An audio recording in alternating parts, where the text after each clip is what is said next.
Hello class 10th, welcome again to this video. Previous video में हमने specimen question paper का question number 1 complete किया था। अब आगे बढ़ते हैं क्वेश्चन नंबर 2 की तरफ। सेक्शन ए हम लेके चल रहे थे। सेक्शन ए का क्वेश्चन नंबर 1 हमें 15 मार्क्स कंप्लीट किया। इसके बाद सेक्शन ए क्योंकि 40 मार्क्स का है, रिमेन नंबर्स बचे हमारे पास 25। सो 25 मार्क्स का हमारा क्वेश्चन नंबर 2 होने वाला है, जिसमें हमें 5 क्वेश्चंस मिलेंगे 5 मार्क्स के। तो फर्स्ट क्वेश्चन अपन चेक करते हैं पहले। Electroplating steel object with steel involve a 3 step process. एक स्टील का ऑब्जेक्ट है जिसको हम इन 3 स्टेप से उसके ऊपर इलेक्ट्रोप्लेटिंग कर सकते हैं। A coating of copper is applied on object, या तो हम कॉपर अप्लाई करें। A coating of nickel is applied on the object, या तो हम निकल ऑब्जेक्ट अप्लाई करें। Step third, a coating of silver is applied on the object. अब हमें एक डायग्राम मिल रहा है। Diagram of the apparatus use to step 1 is shown. अब स्टेप 1 के लिए डायग्राम यहाँ पे दिया हुआ है। अब हमको इससे रिलेटेड कुछ क्वेश्चंस मिल रहे हैं। The chemical process taking place of the surface of the object is Cu2 plus aqueous plus 2 electron gives copper solid. What is the observation seen on the surface of the object. ये reaction दी हुई है। अब ये पूछ रहे हैं यहाँ पे कि क्या ऑब्जर्वेशन हम देख रहे हैं ऑब्जेक्ट के सरफेस पे। सो रेडिश ब्राउन ऑब्जेक्ट का सरफेस क्या होगा, रेडिश ब्राउन डिपॉजिट और पिंक डिपॉजिट कलर, या तो रेडिश ब्राउन या पिंक कलर का डिपॉजिट हो जाएगा उस ऑब्जेक्ट के चारों तरफ। और क्या हो सकता है, और उस ऑब्जेक्ट का मास जो है वो इंक्रीज़ कर जाएगा। ऑब्जेक्ट का मास भी यहाँ पे इंक्रीज़ कर गया। सेकेंड बात करते हैं, explain why the concentration of copper ion in the electrolyte remain constant through out the step. भाई ये प्रोसेस हो रही है, फिर भी यहाँ पे इलेक्ट्रोलाइट पे कॉपर का कंसनट्रेशन रिमेन कांस्टेंट, तो ये क्यों हो रहा है यहाँ पे, क्योंकि एनोड हमने एक्टिव एनोड लिया है।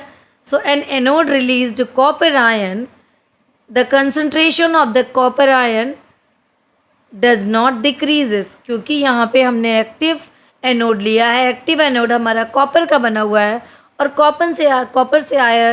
कॉपर इलेक्ट्रोड से आयन रिलीज होकर के हमारे इलेक्ट्रोलाइट में मिलते हैं, जिसलिए उसका कंसंट्रेशन ऑलवेज एक जैसा बना हुआ होता है। Now next question, give 2 changes which would be needed in order to coat nickel into object in step 2। तो अब हमें यहाँ पे कोई 2 चेंजेस बताना है। Give 2 changes would be needed to order to coat nickel into object of step 2। Step 2 के according अगर मुझे इस पे निकल की कोटिंग करनी है तो मुझे यहाँ पे 2 चेंजेस बताने पड़ेंगे। तो 2 चेंजेस हम यहाँ पे क्या करेंगे, यहाँ पे हमने कॉपर का एनोड लिया है, अब हमें लेने की नीड है यहाँ पे निकल का एनोड। इलेक्ट्रोलाइट हमने अभी वहाँ पे कॉपर सल्फेट लिया है, यहाँ पे नीड होगी इलेक्ट्रोलाइट लेने की निकल सल्फेट की। तो ये 2 चेंजेस हमें करने पड़ेंगे अगर मुझे कॉपर की जगह पे निकल की इलेक्ट्रोप्लेटिंग करनी है तो। फिर अगला क्वेश्चन क्या है यहाँ पे, write down the reaction taking place at the positive electrode during step 3। Step 3 पे मुझे बताना है कि यहाँ पे पॉजिटिव इलेक्ट्रोड पे केमिकल रिएक्शन कौन सी होती है। रिएक्शन मुझे बताना है जो कि पॉजिटिव इलेक्ट्रोड पे हो रही है। So positive electrode that means anode पे, तो एनोड पे कौन सी रिएक्शन होगी, Ag gives Ag plus plus e electron बन जाएगा मेरा Ag प्लस। ये होगी यहाँ पे रिएक्शन, मीन्स Ag क्या हो रहा है, Ag प्लस में कन्वर्ट हो रहा है। Ag after donating a 1 electron it form Ag plus, ये हो रहा है हमारा एनोड पे। नाउ देखते हैं अपन next question, match the following A and B. A and B हमें मैच करना है। प्रीवियस क्वेश्चन हमारा एनालिसिस एंड एप्लीकेबल क्वेश्चन था। अब अपन देखते हैं मैचिंग। मैचिंग हमारा क्या है, कॉलम ए दिए हुए हैं, कॉलम बी दिए हुए हैं, हमको इन दोनों से मैच करना है। सो एल्यूमिनियम के लिए कॉलम बी पे क्या किससे मैच करेगा, हेरोल्ड प्रोसेस से। सल्फ्यूरिक एसिड हमारे सल्फ्यूरिक एसिड बनाने की प्रिपरेशन मेथड को हम बोलते हैं कॉन्टेक्ट प्रोसेस। थर्ड है हमारा कैल्शिनेशन। कैल्शिनेशन हम क्यों यूज़ करते हैं? कार्बोनेट ओर के लिए हम यूज़ करते हैं। Then calcium chloride. Calcium chloride is a electrovalent compound है। कार्बन टेट्रा क्लोराइड देखना है यहाँ पे, कोवैलेंट कंपाउंड है। तो ये simply recall and understanding domain था जो हमें सॉल्व करना था। Now question number third is complete the following by choosing the correct answer from the bracket. If an element has the one electron in the outermost cell, then it likely to have a dash atomic size almost all the elements in the same period. क्या होगा यहाँ पे? Smallest होगा कि largest होगा? If element has one electron in outermost cell, then it's likely to have a larger atomic size amongst all the elements of the same period. Largest आएगा। Second देखते हैं, dash does not form an acid salt. Sulphuric acid और hydrochloric acid. Answer होगा हमारा hydrochloric acid does not form acid salt. Now third number is dash reddish brown और dirty green coloured precipitate is formed, the ammonium hydroxide is added to ferrous chloride. Ferrous chloride means two valency, ferrous and ferric. There are the two valencies of the ferrous. तो Fe2 plus that means dirty green. अगर ferrous होता, अगर ferric होता तो reddish brown बना था। अभी answer आएगा dirty green. Now next question, alkynes undergoes addition और सब्स्टिट्यूशन रिएक्शन। क्या होगा?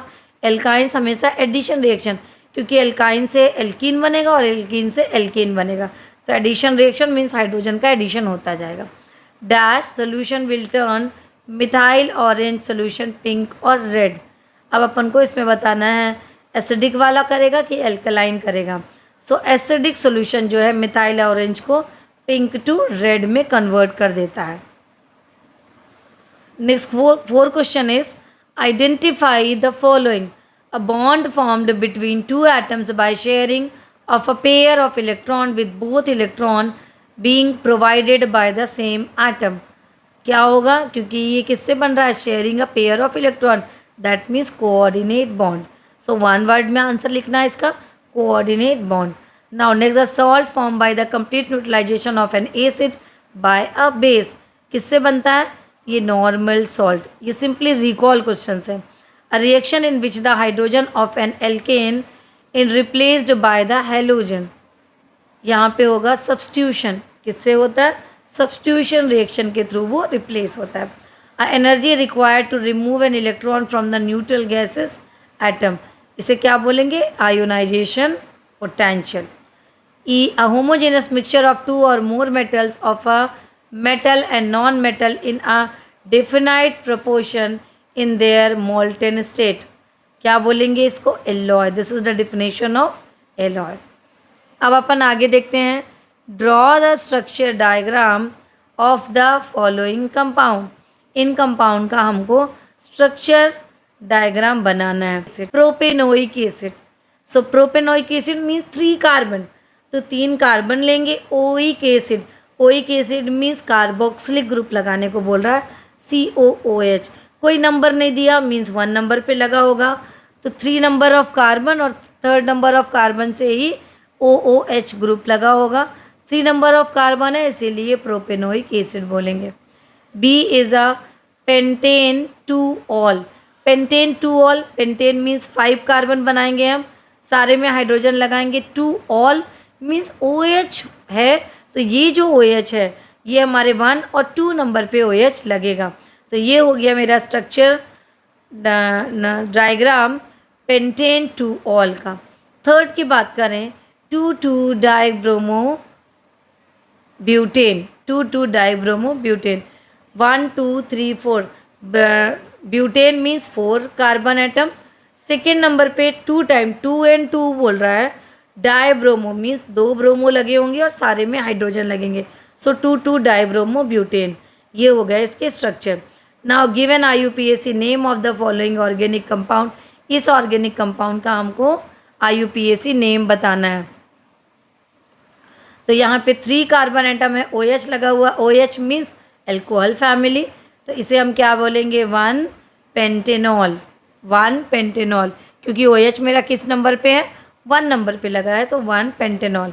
सेकेंड देखते हैं 5 कार्बन है और एक जगह पे डबल बॉन्ड लगा है, मीन्स क्या होगा ये पेंटीन और 1 नंबर पे लगा हुआ है, तो या तो हम पेंटीन लिख दें या लिख दें पेंट 1 इन लिख दें, तो ये कंप्लीट होगा हमारा पेंटीन। ये भी हमारा अंडरस्टैंडिंग क्वेश्चन थे जिनको सिंपली हम समझ के कर सकते हैं। तो आज हमने क्वेश्चन नंबर 2 फिनिश किया। नेक्स्ट वीडियो में हम नेक्स्ट क्वेश्चन लेकर के चलेंगे। पढ़ते रहिए, फिर मिलते हैं नेक्स्ट वीडियो में।